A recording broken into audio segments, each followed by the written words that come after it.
Hello. In this lecture, we are going to learn about open shell systems. Open shell systems are generally more complicated than the closed shell system where all the electrons are paired, but it also gives the most interesting chemistry. So many of the interesting chemical processes actually happens involving open shell systems. So when I talk of open shell systems, the obvious things which comes is spin. Now, what we have discussed before, and I am going to tell this again and again, spin is a quantum mechanical phenomena. Spin does not mean rotation like this or rotation like this. What spin actually means, we don't know. And in the non-relativistic quantum mechanics, what we do by spin is putting the spin by hand to ensure the antisymmetry of the wave function. But we have the spin angular momentum algebra where Sz, when it operates on the spin coordinate, it gives you the eigenvalue ms. The ms can be plus half h cross or minus half h cross. If it is plus half h cross, it is called alpha, and what is minus half h cross, that is called a beta electron. Now, depending upon that, we get to the concept of spin orbital, where my chi1 is my spin orbital, which actually have a spatial part psi 1 and a spin part alpha. Similarly, chi2 has a spatial part psi 1 and spin part beta. In the case of restricted Hartree-Fock, the number of alpha and beta electrons are same with identical spatial part. And also the other thing one is interested in case of molecular wave function, it is important to check the eigenfunction of S square operator, which gives you an eigenvalue S into S plus 1 h cross square. And depending upon this, we get to the multiplicity of the system. Remember, multiplicity is 2s plus 1. So, if S is equal to 0, my 2s plus 1 will be 1, and that is called singlet. If S is equal to half, my multiplicity is 2, it is called doublet. Similarly, S is equal to 1 will lead to triplet, S is equal to 3 by 2 will lead to quartet, quintet, like this it will go on.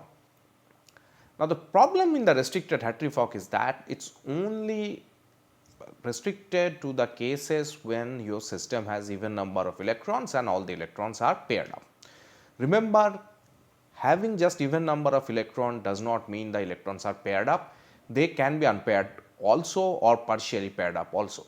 So, the limitation of restricted formalism is that this cannot describe highly reactive species like radicals or carbines. And for the potential energy surface beyond the equilibrium geometry, it gives inconsistent description.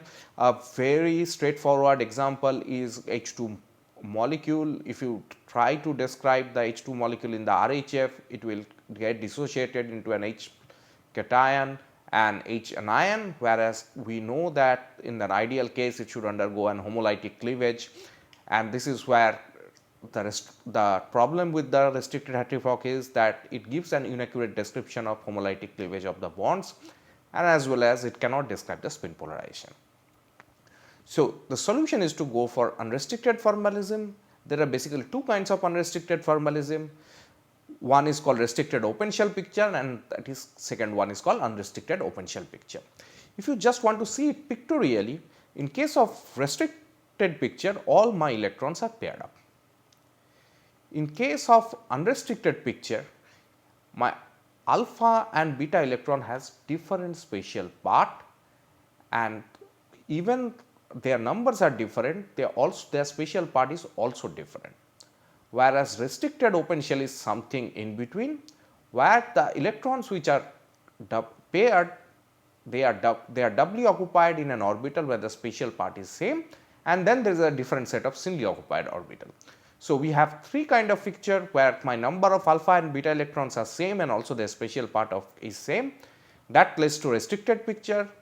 There is a second case where the number of alpha and beta electrons are different and their spatial part is also different, that is called an unrestricted case.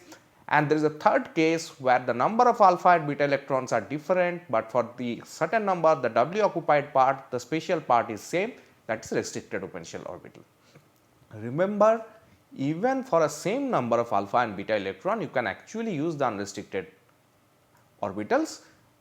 That can lead to some different properties, but in principle there is nothing which actually stops you from using unrestricted orbital for even number of electrons.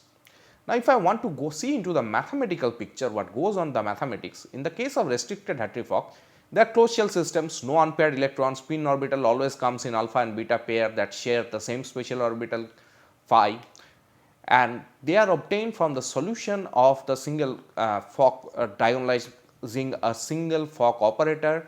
That is my pseudo canonical eigenvalue equation Fc is equal to ESC. So, the consequence is that remember these C's are nothing but they are the combination coefficient for the basis function. So, if I can get the C, I know the known basis function, so I can lead to the spatial part of the wave function, that is phi n, and in this case for alpha and beta spin orbital my spatial part is same. Whereas, if I go to unrestricted picture, here all electrons are not paired, they are open shell molecules. Most of the cases we can have cases also where alpha and beta electrons are number of same, but the spatial part can be different. We can sometimes get a lower energy solution if we have an unrestricted orbital, and that because my now spatial part of alpha and beta electron are different, it leads you a more variational flexibility. So, your wave function can be variationally go down and can lead to slightly different answer, slightly lower answer than the restricted Hartree-Fock case. In this case, I get the alpha and the beta orbital from the solution of two different set of Fock operators. So, I am diagonalizing, so I separately diagonalize the alpha Fock operator and I separately diagonalize the beta Fock operator. So, I get two sets of orbitals, one is alpha and one is beta, and similarly for the total spin wave function, if I look at it, the spin wave function, spin orbitals chi, which gets from the alpha orbital, they have a different spatial part than the spin orbital for the beta wave function. Remember, the single bar always denotes the beta electrons, whereas unbarred one denotes the alpha electron, that is the convention. Now, in case of unrestricted Hartree-Fock, because my spatial parts are not same, so the wave functions are not the eigenfunction of the square operator. Second thing is that because the spatial part of not same and it is not an eigenfunction of the S square operator, what it leads to is called spin contamination. That is a mixing of singlet and triplet, it can be mixing of any higher order state. We will come into the more details of spin contamination in the next slide, and this can sometimes cause severe errors in the properties. And because the orbitals of alpha and beta are determined from the solution of two different equations, there is no reason them to be orthogonal. Remember, orthogonality is a consequence of the hermiticity of the Hamiltonian. So, the solution of the same Hamiltonian are orthogonal, but because my alpha and beta spin orbitals are determined from two different Fock operators, they are not necessarily orthogonal, and that can lead to sometime problem both in terms of result and as well as in visualization. So, what we need to do is to somehow orthogonalize them, what is called a quasi restricted orbital. We will see an example for that, and due to difference in the occupancies, this system experience some kind of spin polarization. So, it lowers down the energy and slightly takes care the picture which goes beyond the normal Hartree-Fock, a part of the electron correlation. Now, the third one is a restricted open shell Hartree-Fock. In this case, it uses a restricted formalism, but the density matrix for the singly occupied orbitals are not multiplied by the factor of 2, what was done in the restricted Hartree-Fock, where you just take the spatial part of alpha and multiply with 2 to get the spatial part of the beta also. And the wave function in the case of restricted Hartree-Fock are the eigenfunction of the S square. Now, it may be very tempting to think that restricted open shell Hartree-Fock is always better than the unrestricted case, but because of the unrestricted case has some variational flexibility, it can sometimes describe the wave function in a much better way than the restricted open shell Hartree-Fock can do. If you go to the Chris Kramer's book Essentials of Computational Chemistry, and if you go to page number 188, you will see a very good example of CH3 radical where the spin density is not correctly described by the restricted open shell case, and in the unrestricted case they are properly described. But sometimes this spin contamination can lead to severe problems in energies and other properties. Remember, the problem of spin contamination is more severe in the case of wave function based method. For the case of density functional theory, spin contamination is not such a big problem.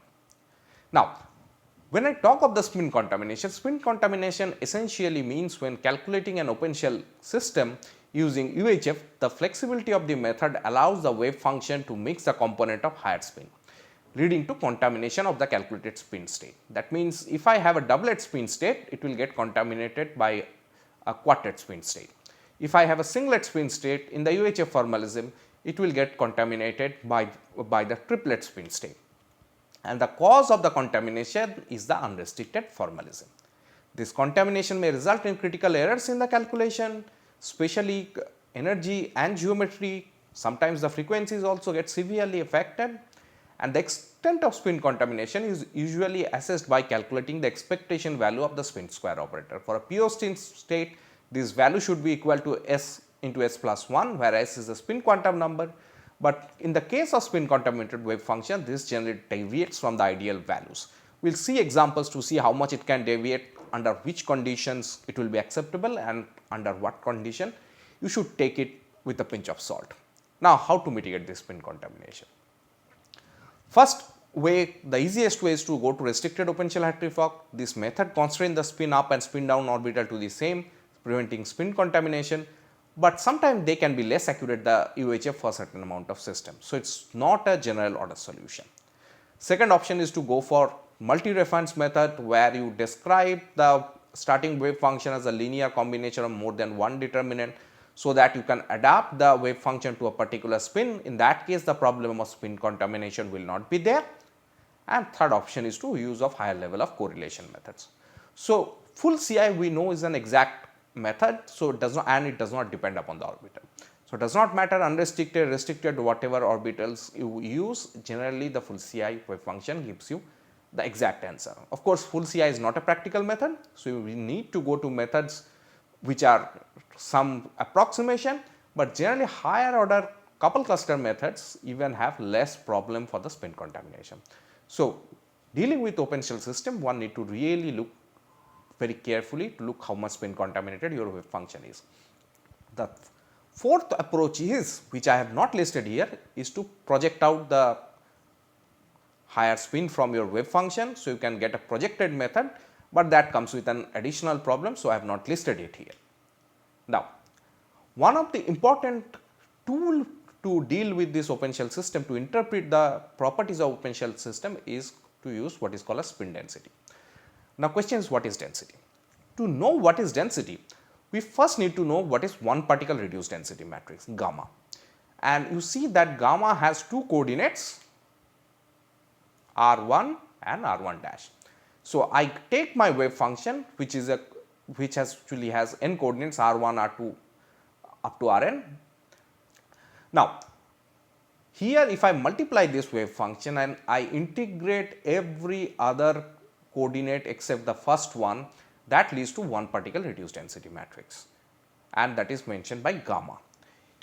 If I take the diagonal element of this gamma, so if I put R1 dash is equal to R, that is called the density, and the density can be also represented by summing it over the orbitals like this. Now, remember, in case of unrestricted system, you have density of alpha and beta electrons, because my alpha and beta electrons are obtained from two separate Fock matrices. So, in principle I have two sets of orbital. I can calculate the density of the alpha electron and the density of beta electron, and if I subtract it, what I guess is the spin density. So, that is actually a measurement of the number of unpaired electron it has. And one can visualize the spin density surfaces using Orca plot. We will see an example where we will plot the spin density surfaces and we will visualize using Chemcraft. The other interesting idea is to go to low spin system. So, when we think of singlet or triplet, it can have two options. It can have the high spin system or it can have the low spin system. For example, if I take this example of this Fe2S2, where the two iron centers are connected by sulfur ligands, each of the iron centers are D5 systems. So, they can undergo an high spin coupling. So, if one of them is in alpha spin, the up spin is generally considered as alpha spin and the down spin is generally considered as beta spin. Now, if they couple, all the electrons will get paired up, so I will lead to a singlet kind of a state. But there can be also cases where two of the electrons in each of the irons are paired up. In this case also, when we couple, it will also lead to a singlet state, but this we call as a low spin singlet. Now, the problem is that here you see the first two orbitals, the electrons are coupled. I can also have a configuration where maybe the first orbital the electron is uncoupled and the second and third orbital the electron is coupled. That means my resultant determinant is the linear combination of all these possibilities. So, because of this, the low spin states are linear combination of more than one state. So, basically they are multi-reference state and they cannot be described by a single determinant. You can use the unrestricted picture and use a broken symmetry solution to access them. So, broken symmetry Hartree-Fock is like a poor man's multi-reference SCF or MCSCF. So, it gives you an easy access to some of these low spin state, but it sometimes becomes very difficult to find few of the low spin state through this. So, this is not a general approach, but you can actually access few of the low spin state by using the broken symmetry solution, and we will see an example where we will do the broken symmetry solution to go to a low spin singlet state. Now, telling all of this, remember this broken symmetry solution can be only used using unrestricted picture. Using restricted open shell picture, you cannot get a broken symmetry solution.